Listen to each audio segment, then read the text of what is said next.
ओम नमः सिद्धेभ्यः यदैषा भावेन प्रमुदिते मनादरे दुर्यः जनादा जनादा सिद्ध स्वर्गी गण गण समता सुखनिधि लवन्ते सत्पत्य शिव सुख समाज किमुदता महावीर स्वामी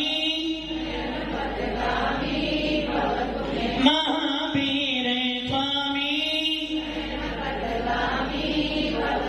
महावीर स्वामी नयन बदगामी भवतु मे गुरुः पान्तुनो नित्यं ज्ञान दर्शन नायिका चारित्राणां गंभीरा मोक्ष मार्गोपदेशिका पंचप्रकृति भगवान की एक रतिनाथ भगवान की अंतिम शासनपति भगवान महावीर स्वामी की आचार्य श्री कुंद कुंद भगवंत की आचार्य श्री उमा स्वामी भगवंत की आचार्य श्री विमल सागर जी महाराज की आचार्य गुरुदेव सरस्वती सागर जी महाराज की 3 करोड़ मुनि राजों की द्वादशांजलि माता की। बोले दिव्य तपस्वी आध्यात्मियों की राष्ट्र आचार्य 108 से सुंदर सागर जी गुरुदेव की गुरुदेव की गुरुदेव की। भव्य आत्मा भगवान महावीर और उनका पावन बीतरा शासन। भगवान महावीर और इनका बीतरा शासन जिस शासन में मात्र आत्मा के भावों की चर्चा की गई है। भगवान महावीर का वो शासन जिस शासन में मात्र आत्मा की ही चर्चा की गई है, ऐसा भगवान महावीर का वो शासन जिसमें आत्मा को निखारा जाता है, आत्मा को पावन बनाया जाता है और आत्मा की चर्चा की जाती है, ऐसा भीतरा शासन आप और हम सबको मिला है। किंतु भगवान महावीर के अनुयायी आचार्य कुंद कुंद स्वामी कहते हैं ये शासन मात्र चर्चा करने के लिए नहीं है, चर्या करने के लिए भी है। ये शासन मात्र चर्चा कर रहने का शासन नहीं है, चर्चा के साथ में चर्या भी करने का काम है। यदि आप चर्चा करते हो न कि बिना चर्चा किए आपका उद्धार होने वाला नहीं, किंतु चर्चा करने मात्र से आत्मा का कल्याण होने वाला नहीं, चर्चा के साथ में चर्या भी करनी पड़ेगी। इसलिए आचार्य कुंद कुंद स्वामी ने मूलाचार में 6 काल बताए हैं। कितने काल? 6 काल। सबसे पहला काल दीक्षा काल। कौन सा काल? पहले क्या करना? पहले क्या करना? एडमिशन लेना। कहां पर? जब बच्चा स्कूल जाने के लायक होता है सबसे पहले पढ़ाते हो, फिर एडमिशन कराते हो। पहले पढ़ाते हो फिर एडमिशन कराते हो। पहले खाना बनाते फिर खाते हो ना? पहले बनाते हो फिर खाते हो। वैसे ही पहले बच्चे को पढ़ाना फिर एडमिशन। ऐसा 3 काल नहीं, पहले एडमिशन और बाद में शिक्षा। वैसे आचार्य कुंद कुंद स्वामी कह रहे हैं यदि तो वास्तव में आत्मा की प्यास लेकर आया है, यदि वास्तव में तेरी इच्छा है कि आत्मा को जानो, यदि वास्तव में तेरे को आत्मा का भेदन करना है, आत्मा की बढ़ती में उतरना है, आत्मीय आनंद लेना है, आत्मीय सुख में रमना है, तो सबसे पहला तेरा काम है कि तू सारे विकल्प छोड़कर, सारे झंझट छोड़कर, सारे परिग्रह को छोड़कर, घर परिवार को छोड़कर सबसे पहला काम क्या कर? पहला काम क्या कर? सबसे पहले महाव्रत धारण कर। महाराज में कुछ आता तो ही नहीं, क्या करेंगे? अरे भाई जब बच्चा स्कूल जाता है LKG UKG में, उसे क्या आता है? उसे A भी बोलना नहीं आता है, उसे अपना बैग पकड़ना भी नहीं आता है, उसे कपड़े पहनने भी, अमन भैया जी, कपड़े पहनने भी नहीं आते, उसको बोलना भी नहीं आता है, फिर भी उसको आप स्कूल भेजते हो। क्यों भेजते हो? कम से कम स्कूल जाएगा तो घंटे 3 घंटे घर में शांति मिलेगी। किंतु उस शांति के पीछे लक्ष्य क्या होना चाहिए? ये बच्चा यदि अभी से स्कूल जाएगा तो कम से कम इसके स्कूल में जाने के संस्कार को पढ़ेंगे। और वो मैडम तो 2.5-3 घंटे तक उन बच्चों को पढ़ाती नहीं है। क्या पढ़ाती नहीं है? माँ उनको कैसे बैठना है, उनका मन स्कूल के प्रति लेते से उनको लालच देती है, कभी झूला झुलाती है, कभी कुछ खाने को देती है, कभी हंसी मजाक करते, ताकि उनके अंदर स्कूल जाने के संस्कार बैठे। वैसे ही कुंद स्वामी कह रहे हैं कि हे भव्य जी, यदि मुमुक्षु बनना चाहता है, यदि ज्ञानी बनना चाहता है, यदि भगवान महावीर की देशना सुनना चाहता है, तो सबसे पहले काम ये कर लेना, पहले एडमिशन ले लेना। किसमें एडमिशन? मोक्ष मार्ग में एडमिशन ले लेना, महाव्रत धारण कर लेना। और महाव्रत के बाद तेरे पास एक ही काम है, चर्चा कर। कुंद स्वामी ने जब 11 साल की उम्र में थे, 11 साल की उम्र में मुनि मुद्रा धारण करी थी, और 11 साल का बच्चा शास्त्रों की भाषा नहीं जानता। 8 साल के बाद जे मनुष्य के अंदर चीज सब में दर्शन प्राप्त करने की योग्यता रखता है, 8 वर्ष के बाद मुनि राज्य बन सकता है, और 8 वर्ष एक अंतर्मुख के बाद वो केवली भी बन सकता है। ज्ञान नहीं है कौन स्वामी को, किंतु ये जानते थे आत्मा परमात्मा है, और 11 साल की उम्र में दीक्षा ली, और फिर उन्होंने आत्मा की चर्चा की। पहले आत्मा के स्वरूप में उतरे, पहले निर्गंत भेष धारण किया, और उसके बाद चर्चा आत्मा की।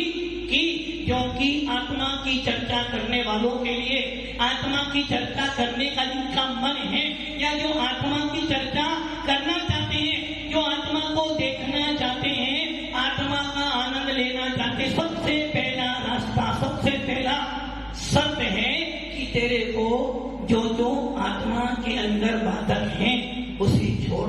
बाधक कौन है? आत्मा की साधना में बाधक कौन है? कौन? भाव। परिणाम नहीं। सबसे पहले यदि तो स्कूल जाना चाहता है तो क्या करना पड़ेगा? घर को छोड़ना तो पड़ेगा। यदि धन कमाना चाहता है तो पत्नी के प्रति, परिवार के प्रति रात को छोड़ना पड़ेगा। उसी प्रकार यदि तो आत्मा को जानना चाहता है, आत्मा की चर्चा करना चाहता है, सम्यक दर्शन को मजबूत करना चाहता है, पहला रास्ता तेरा है कि तू घर परिवार का त्याग कर महाभक्ति बन। बिना महाभक्ति बने आत्मा की अनुभूति नहीं होने वाली है। कपड़े पहने यदि आत्मा की अनुभूति हो जाएंगी तो फिर कपड़े उतारने का आनंद नहीं आने वाला। अध्यात्म के वेत्ता कौन स्वामी? जिन्होंने अध्यात्म शास्त्रों को लिखा, ऐसा कौन स्वामी भी कह रहा है आत्मा में उतरना है, आत्मा को जानना है, आत्मा का आनंद लेना है तो मुनि को बनना पड़ेगा। पहले मुनि बन, फिर आत्मा का आनंद ले। और हम क्या करें? आत्मा का आनंद तो चाहिए। जैन तो लिखना तो है, हम क्या कर रहे हो? शरीर का पोषण कर रहे हो, कसाइयों का पोषण कर रहे हो, विशेष कसाइयों के पोषण में लगे हो, और फिर कहते हो हिंसा परमो धर्म कीजिए, आत्मा को अविनाशी है।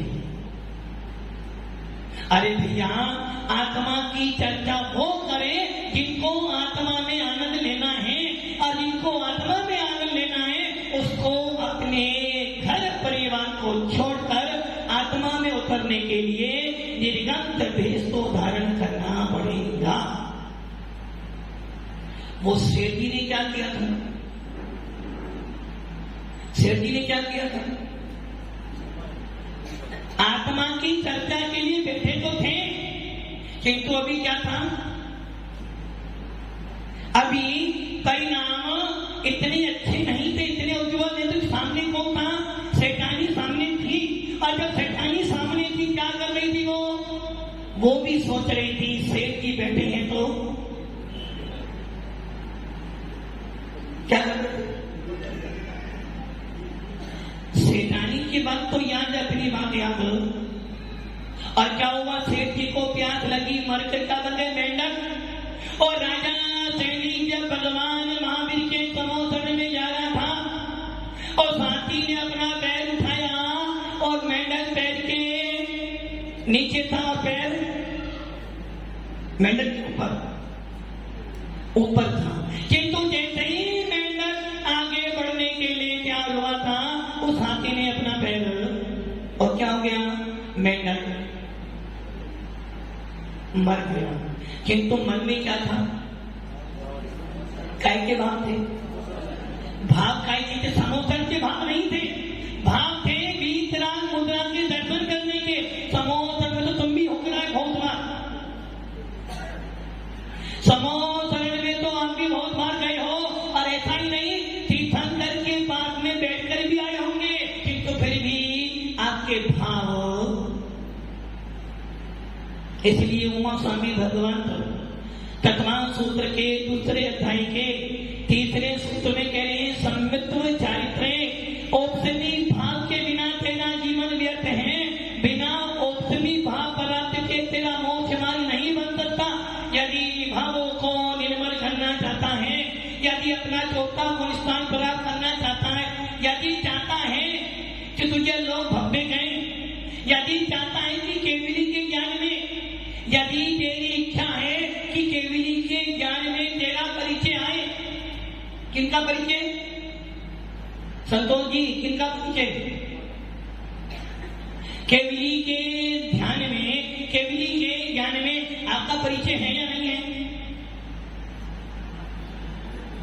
केवली के ज्ञान में आपका परिचय है या नहीं है? सोचो, है या नहीं है? है या नहीं है? क्या है परिचय?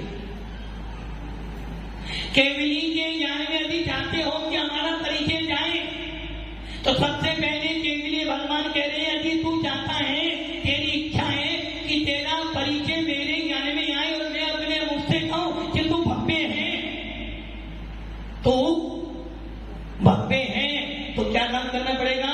तो मौसमी कह रहे हैं, यदि तू चाहता है कि केवली भगवान के मुख से, जिस प्रकार आदिनाथ के मुख से निकला था, क्या निकला था? कि ये महर्षि भी तीर्थंकर बनेगा। यदि तू चाहता है कोई केवली अपने मुख से कह दे कि ये भव्य जीव है, और यदि केवली ने बोल दे तू भव्य है, तो समझ लेना अब तुझे मोक्ष में जाने से कोई रोकने वाला। यदि तू चाहता है कि कोई केवली, कोई तीर्थंकर से कह दे कि मैं भव्य हूं, पूरे विश्व का खजाना एक तरफ, और कोई केवली, कोई मने परे जानी जीव और ये कह दे कि ये भव्य जीव है, तो समझ लेना पूरे विश्व का खजाना एक तरफ और तेरी आत्मा का आनंद एक तरफ है। यदि आपकी ये इच्छा हो, या किसी मनुष्य की, किसी ज्ञानी जीव की ये भावना हो कि कोई केवली, कोई सिमंदर स्वामी, कोई विदेश क्षेत्र का तीर्थंकर ये कह दे कि ये जीव भव्य है, तो समझ लेना यदि किसी केवली ने या सिमंदर स्वामी ने यदि ये कह दिया कि तू भव्य है, तो समझना अपार अपार निधि हमें मिल गई कि मेरा मोक्ष जाना तो पक्का। ये कब होगा? ये कब होगा? जब बड़े बड़े मकान, नहीं घर को छोड़, घर तो क्यों छोड़कर आएगा? अभी घर कहाँ है? घर कहाँ है? घर नहीं है ना, मन में तो बैठा है। दुकान कहाँ है?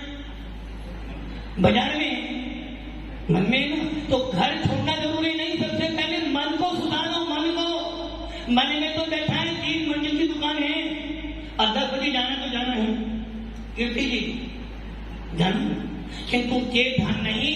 अविनाशी मेरी आत्मा जो बैठी है, दुकान पर जाने से कोई केवली भव्य कहने वाले नहीं, धन कमाने से भव्य बनने वाले नहीं, और लाखों का दान दे देना भव्य बनने वाले नहीं। और यदि एक बार किसी केवली ने कह दिया तू भव्य है, तो समझ लेना तेरा मोक्ष मार्ग शुरू हो गया, तेरा चौथा गुणस्थान शुरू हो गया। और जिन शासन तेरे को कहेगा एक देश जीत, क्या कहेगा? एक देश जीत, मतलब अब तू जिनकी श्रेणी में आ गया। अब समझ लेना पीएम सीएम तो बहुत छोटी चीज है, समाज सिद्धि का व्यक्ति बहुत छोटी चीज, और तू तो एक देश जीत की उपमा दी जा रही है। कब? जब तेरे पास औपचारिक भाव होगा। आचार्य उमा स्वामी कह रहे हैं यदि तेरे पास पहला भाव है, औपचारिक भाव है, तो कोई केवली कोई तीर्थंकर कह देंगे ये भव्य जीव है, और तू वाली भव्य चैती बन गया तो समझ लेना अब तुझे संसार में ज्यादा नहीं घूमना पड़ेगा। इसलिए आचार्य कुंद स्वामी कह रहे हैं अपने शब्दों में, अपने अष्टपाउर की दूसरी गाथा में कह रहे हैं कि हे भव्य जीव, हे ज्ञानी जीव, हे मुमुक्षु, यदि तेरी इच्छा मोक्ष को प्राप्त करने की है, यदि तेरे को वीतराग शासन की इच्छा है, यदि तू चाहता है कि तेरे कर्मों का विनाश हो, और यदि तू चाहता है तेरा मिथ्या जड़ से नष्ट हो जाए, तो क्या करना? सम्यक दर्शन मूलक धर्म है, सम्यक दर्शन धर्म का मूल है। इसलिए कान खोल के सुन। क्या करें? कान खोल कर। कौन कौन सुने कान खोलकर? कौन सुने कान खोलकर? महाराज की श्रावक हो, श्रावक हो, श्रावक हो। अपने अंदर आत्मा से पूछना कि आप श्रावक हो क्या? आप श्रावक हो? कभी वो दिन चर्चा करेंगे जब श्रावक हो जाए, जब सुनोगे ना तो अपना माथा। आचार्य कुंद स्वामी स्पष्ट शब्दों में लिख रहे हैं और कह रहे हैं सम्यक दर्शन धर्म का मूल है, इसलिए कान खोलकर सुन।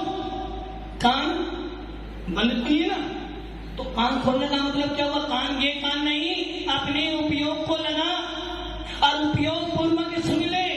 जिस प्रकार किसी महल का आधार उसकी नींव होती है, बिना नींव मकान नहीं बनता, जिस प्रकार वृक्ष का आधार उसकी नीचे जो जड़ जा रही है वो होती है, वैसे ही मोक्ष मार्ग रूपी महल की यदि कोई आधार है, यदि मोक्ष मार्ग का कोई आधार है, यदि तेरे मोक्ष जाने का कोई आधार है, तो वो कौन है? मात्र सम्यक दर्शन है। यदि सम्यक दर्शन है तो भव्य है, और सम्यक दर्शन नहीं है तो अभव्य भी हो सकता है। जिस प्रकार बिना नींव मकान। पवन जी, आपकी नींव क्या है? आपका आधार क्या है? आपका आधार क्या? आपका आधार क्या है? आपका आधार क्या है?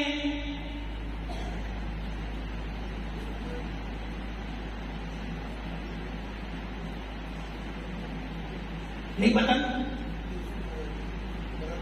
और मोनी कर्म आगे आ रहा है। आपका आधार सोना, सोना दुकान है ना? अरे वो पुद्गल है, पुद्गल कभी चेतन का आधार। मेरा आधार क्या है?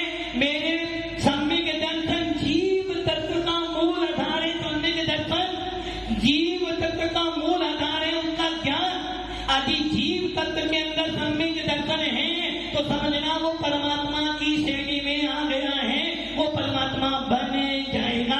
इसलिए आचार्य कह रहे जिस प्रकार बिना नींव का मकान विनाश को प्राप्त हो जाता है, बिना जड़ का वृक्ष विनाश को प्राप्त होता है, वैसे ही इस मोक्ष रूपी महल का कोई आधार है तो वो कौन है? सम्यक दर्शन। यदि सम्यक दर्शन है तो तेरा मूल्य है, और सम्यक दर्शन नहीं तो तेरा कोई मूल्य दिनेश जी, आपका आधार कौन है? सम्यक दर्शन होता है? साधना, साधना नहीं है ना, साधना करनी पड़ेगी। कौन सी साधना? ये ध्यान रख लेना, आचार्य उमा स्वामी जी ने पहला सूत्र लिखा था, सम्य के दर्शन ज्ञान चरिताएं मोक्ष मार्गा।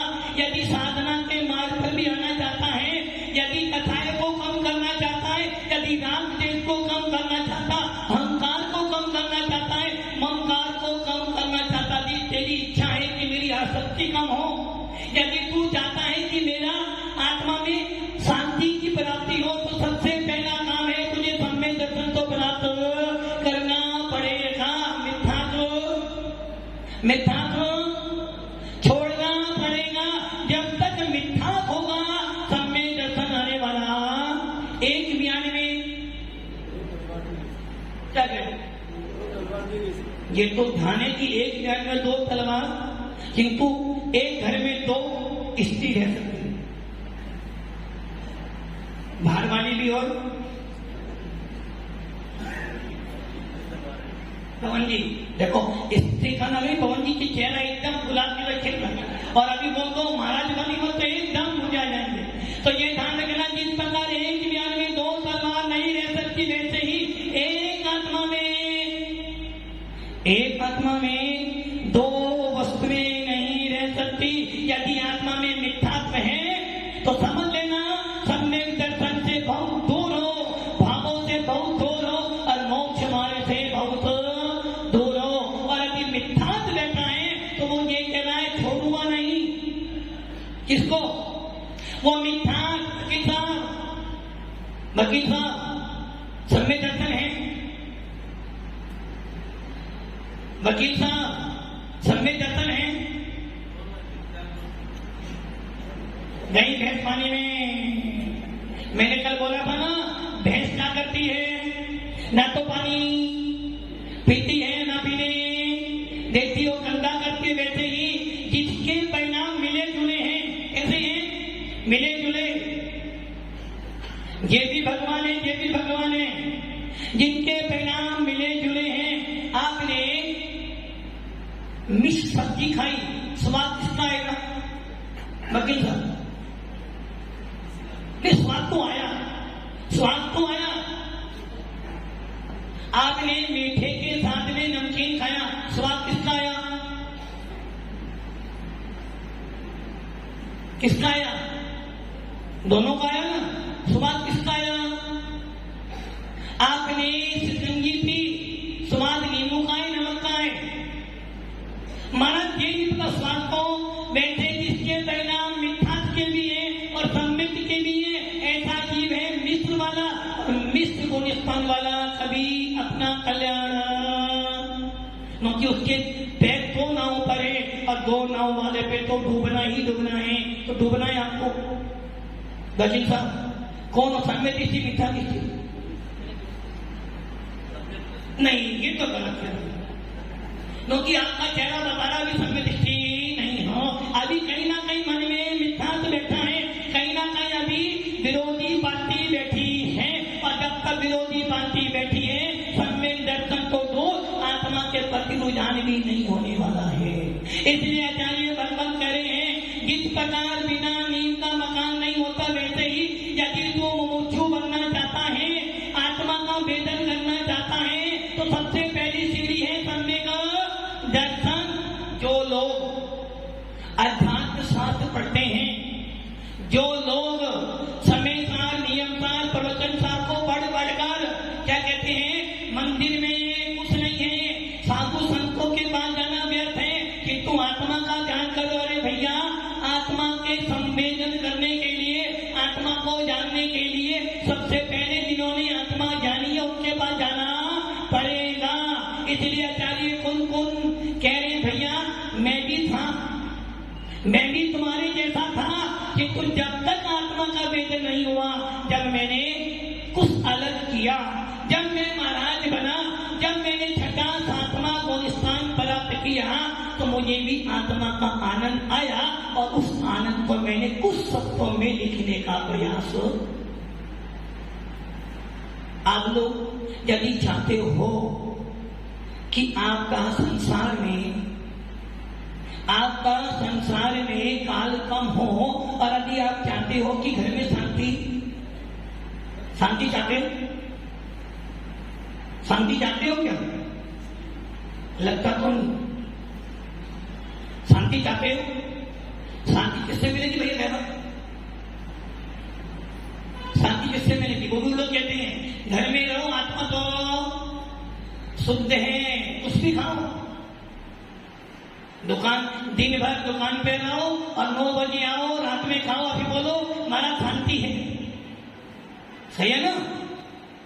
ये ध्यान रख लेना, यदि शांति प्राप्त करना चाहते हो तो जो शांति के बाधक कारण है, सबसे बड़ा बाधक कारण कौन कौन से हैं? कौन से? जड़, जोड़ू और आप दिन भर किसमें लगे हो?